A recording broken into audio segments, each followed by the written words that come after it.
ಅನ್ನದಾನವ ದೊರೆಯದಿರು, ನಾನು ನನ್ನದು ಎನ್ನದಿರು, ಉನ್ನತಿ ಸಾಧಿ.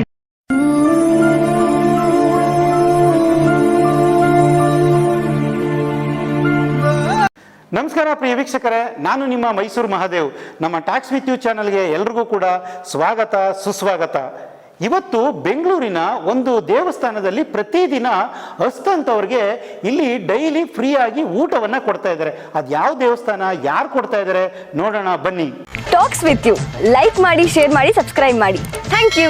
ಶ್ರೀ ಲೇಕ್ ವ್ಯೂ ಮಹಾಗಣಪತಿ ದೇವಸ್ಥಾನದ ವಿ ಸತೀಶ್ ಶರ್ಮಾದ ನಾನು ಎಲ್ಲರಿಗೂ ಧನ್ಯವಾದಗಳನ್ನು, ನಮಸ್ಕಾರಗಳನ್ನು ಅರ್ಪಿಸುತ್ತಿದ್ದೇನೆ. ಅತ್ಯಂತ ಪ್ರಸಿದ್ಧಿಯಾಗಿರತಕ್ಕಂತಹ ಆದಮ್ಯ ಚೇತನ ಆ ಸಂಸ್ಥೆಗೆ ಹೋಗಿ ತೇಜಸ್ವಿನಿ ಅನಂತಕುಮಾರ್ ಮೇಡಮ್ ಅವ್ರನ್ನ ಭೇಟಿಯಾಗಿ ನಾವು ಈ ಥರ ಮಾಡ್ತಾಯಿದ್ದೀವಿ, ನಮ್ಮ ಒಂದು ಮೂಲ ಉದ್ದೇಶ ಪ್ರತಿದಿನ ಮಾಡಬೇಕು ಅಂದ್ಕೊಂಡ್ವಿ ಅಂತ ನಾವು 2023ರಲ್ಲಿ ಭೇಟಿ ಮಾಡಿದ್ವಿ.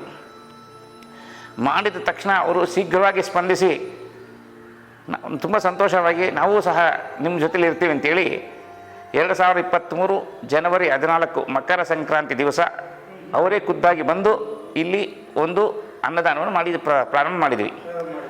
ಅಂದಿನಿಂದ ಪ್ರತಿದಿನವೂ ಯಥೇಚ್ಛವಾಗಿ 100ರಿಂದ 150 ಜನಕ್ಕೆ ಊಟ ನಡೀತಾ ಇದೆ, ಪ್ರತಿದಿನ ನಡೀತಾ ಇದೆ.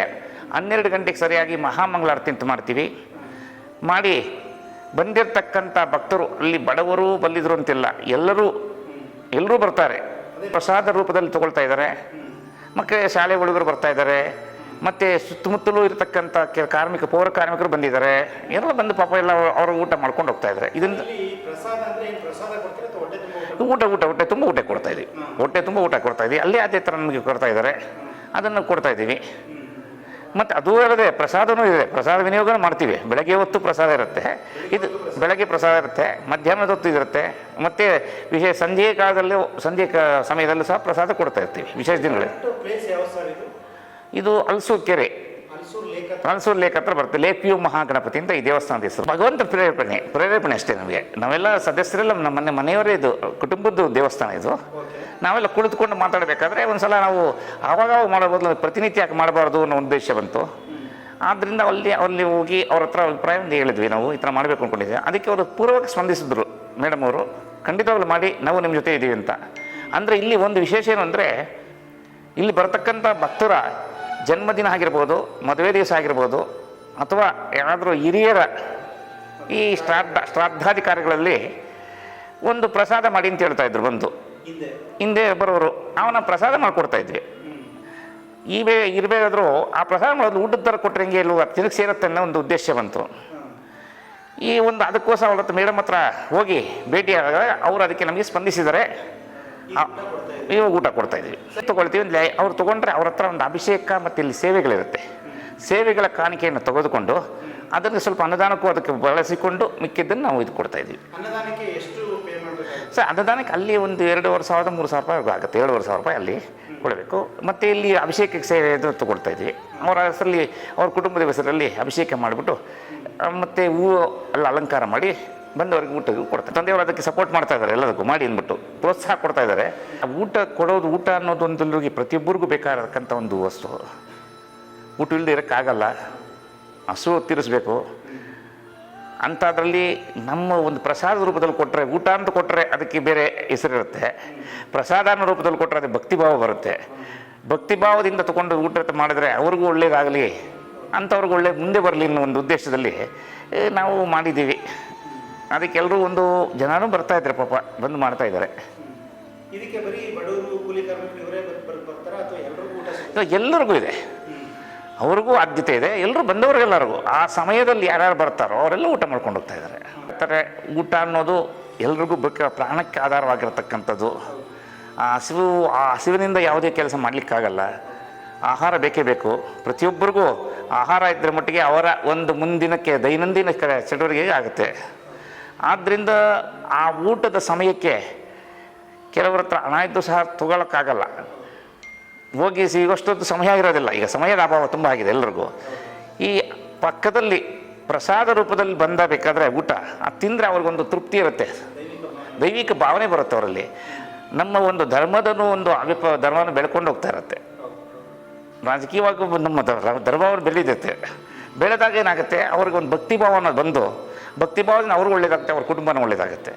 ಊಟದಲ್ಲಿ ಇಲ್ಲಿ ನಾವು ಉಚಿತವಾಗಿ ಊಟ ಕೊಡೋದ್ರಿಂದ ಅವ್ರು ಬೇಕಾಗಿರ್ತಕ್ಕಂಥ ಅವ್ರು ಉಳಿಸೋ ಒಂದು ಹಣದಲ್ಲಿ ಅವ್ರ ಕುಟುಂಬಕ್ಕೆ ಪೋಷಣೆ ಆದಂಗೆ ಆಗುತ್ತೆ, ಬೇಗ ಒಂದು ಉಪಯೋಗ ಆಗುತ್ತೆ. ಆ ಒಂದು ಉದ್ದೇಶ ಅದಕ್ಕೋಸ್ಕರ ಮಾಡ್ತಾಯಿದ್ವಿ. ಇನ್ನೂ ಹೆಚ್ಚಿನ ರೀತಿಯಲ್ಲಿ ಈ ಥರ ಮಾಡೋ ಒಂದು ಧರ್ಮ ಸಂಸ್ಥೆಗಳು ಮಾಡಿ ಹೆಚ್ಚಿನ ರೀತಿಯಲ್ಲಿ ಮಾಡೋದ್ರಿಂದ ಹಸಿವು ಮುಕ್ತವಾಗ ಒಂದು ವಾತಾವರಣ ಉಂಟಾಗುತ್ತೆ ಅಂತಷ್ಟೇ. ದಾನಗಳಲ್ಲಿ ಮಹಾದಾನ ಅನ್ನದಾನ ಅಂತ ಹೇಳ್ತಾರೆ. ಯಾವುದೇ ದಾನ ಮಾಡಿದ್ರು ಅನ್ನದಾನ ವಿದ್ಯಾದಾನದೆಲ್ಲ ಅತ್ಯಂತವಾದ ಒಂದು ದಾನ ಅನ್ನದಾನ. ಯಾಕೆಂದರೆ ಹಸಿವನ್ನು ತೀರ್ಸಕ್ಕಂತ ಬೇಕಾಗ್ತಕ್ಕಂಥ ಅನ್ನದಾನ ಮಾಡೋದ್ರಿಂದ ಅವರು ತೃಪ್ತಿ ಪಟ್ಕೊಳ್ತಾರೆ, ತಿಂದವರು ತೃಪ್ತಿ ಪಟ್ಕೊಂಡು ಆತ್ಮದ ಮುಖಾಂತರವಾಗಿ ನಮ್ಮ ಪುರಾತನದ ಪ್ರಕಾರ ಆತ್ಮ ಅನ್ನೋದು ಆತ್ಮ ಸಾವಾಗಿಲ್ಲ ಅಂತ ಹೇಳ್ತಾರೆ. ಆತ್ಮದಿಂದ ಅವರು ಅರಸುತ್ತಾರೆ ಯಾವುದೋ ಒಂದು ರೀತಿಯಲ್ಲಿ ತೃಪ್ತಿ ಆಯಿತು ಅಂತ. ಆ ತೃಪ್ತಿ ಅನ್ನೋದು ಇವ್ರಿಗೊಂದು ಸಂತೋಷವಾಗಿ ಸಿಗುತ್ತೆ ಅನ್ನೋದು ನಮ್ಮ ನಂಬಿಕೆ. ಖಂಡಿತ ಅದು ನಂಬಿಕೆ. ಅದು ಆ ನಂಬಿಕೆನೇ ಇಲ್ಲ, ನಂಬಿಕೆ ಮೇಲೆ ನಾವು ಬದುಕ್ತಾ ಇರೋದು. ನಮಗೆ ಎಲ್ಲ ಒಳ್ಳೇದಾಗತ್ತೆ ಅಂತಷ್ಟೇ. ಖಂಡಿತ ಎಲ್ಲ ಒಂದು ಇದು ಜಾತಿ ಭೇದ ಅನ್ನೋದು ಬಿಟ್ಟುಬಿಟ್ಟು ಪ್ರತಿಯೊಬ್ಬರು ಇಲ್ಲಿ ಅದೇ ಥರ ಬರ್ತಾ ಇದ್ದಾರೆ. ಎಲ್ಲ ಜನಾಂಗದವರು ಬಂದು ಊಟ ಮಾಡ್ಕೊಂಡು ಹೋಗ್ತಾ ಇದ್ದಾರೆ. ಊಟನ ಎಲ್ಲರೂ ಬೇಕಾದ್ರಿಂದ ಒಳ್ಳೆಯದು ಅಂತ ನಮ್ಮ ಅಭಿಪ್ರಾಯ. ಯಾಕೆಂದರೆ ಕೆಲವರು ಪಾಪ ಮನೆಯಿಂದ ಬೆಳಗ್ಗೆ ಬಂದು ಮಧ್ಯಾಹ್ನ ಊಟಕ್ಕೆ ಹೋಗೋಂಥ ಸಮಯ ಇರೋದಿಲ್ಲ. ಅಕ್ಕಪಕ್ಕದಲ್ಲಿ ಇಲ್ಲಿ ತಿನ್ನಂಥ ಒಂದಿರುತ್ತೆ, ಅಲ್ಲಿ ಕೆಲವು ವ್ಯವಸ್ಥಿತವಾಗಿ ಇರುತ್ತಾ ಗೊತ್ತಾಗಲ್ಲ, ಚೆನ್ನಾಗಿರುತ್ತೋ ಇಲ್ಲೋ ಗೊತ್ತಿಲ್ಲ. ಏಕೆಂದರೆ ಅವ್ರಿಗೆ ಒಳ್ಳೆ ಒಂದು ಇದಕ್ಕಾಗಲಿ ಹೋಟೆಲ್ಗಾಗಲಿ ಹೋಗ್ಬೇಕಾದ್ರೆ ಒಳ್ಳೆ ಜಾಗ ಅವರಲ್ಲಿ ಅಷ್ಟು ಹಣ ಇರಲ್ಲ. ಆ ರಸ್ತೆ ಬದಿಯಲ್ಲಿ ಸಿಕ್ಕಿರ್ತಕ್ಕಂಥ ಜಾಗದಲ್ಲಿ ತೊಗೊಳ್ತಾರೆ. ಪಾಪ ಅವರೇನು ಕ್ವಾಲಿಟಿಯಾಗಿ ಮಾಡ್ತಾರೋ ಅನ್ನೋ ಗೊತ್ತಿಲ್ಲ. ಅಂಥ ಒಂದು ಸಂದರ್ಭದಲ್ಲಿ ಇಲ್ಲಿ ರುಚಿಯಾಗಿ ಮಾಡ್ತಕ್ಕಂಥ ಇಂತಹ ಒಂದು ಊಟ ಕೊಡೋದ್ರಿಂದ ಅವರಿಗೆ ಒಂದು ಆರೋಗ್ಯವಾಗಿರ್ತಾರೆ. ಮುಖ್ಯ ಊಟ ಮಾಡೋದು ಆರೋಗ್ಯಕ್ಕೆ ಇದು ಪ್ರೇರೇಪಣೆ. ಆರೋಗ್ಯವಿದ್ದರೆ ಅವ್ರ ಕುಟುಂಬನೇ ಆರೋಗ್ಯವಾಗಿರುತ್ತೆ.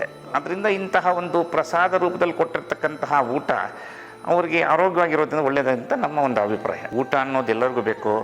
ಅಲ್ಲಿ ಬಡವ ಬಲ್ಲಿದನ್ನು ಬರೋದಲ್ಲ, ಪ್ರತಿಯೊಬ್ಬರೂ ಸಹ ಊಟ ಮಾಡಬೇಕು. ಚೆನ್ನಾಗಿರ್ತಕ್ಕಂಥವರು ಬೇಕಾದ ಸಲ ಊಟ ಮಾಡ್ಬೋದು. ಏನು ಇಲ್ಲದೆ ಇರತಕ್ಕದ್ದು 2 ಹೊತ್ತಾದ ಊಟ ಖಂಡಿತಗಳು ಬೇಕೇ ಬೇಕು. ಊಟವಿಲ್ಲದೆ ಯಾವುದೂ ಇಲ್ಲ. ಊಟ ಜೀವಕ್ಕೆ ಆಧಾರ, ಪ್ರಾಣಾಧಾರ. ಜೀವ ಚೆನ್ನಾಗಿದ್ದರೆ ಎಲ್ಲರೂ ಚೆನ್ನಾಗಿರುತ್ತೆ.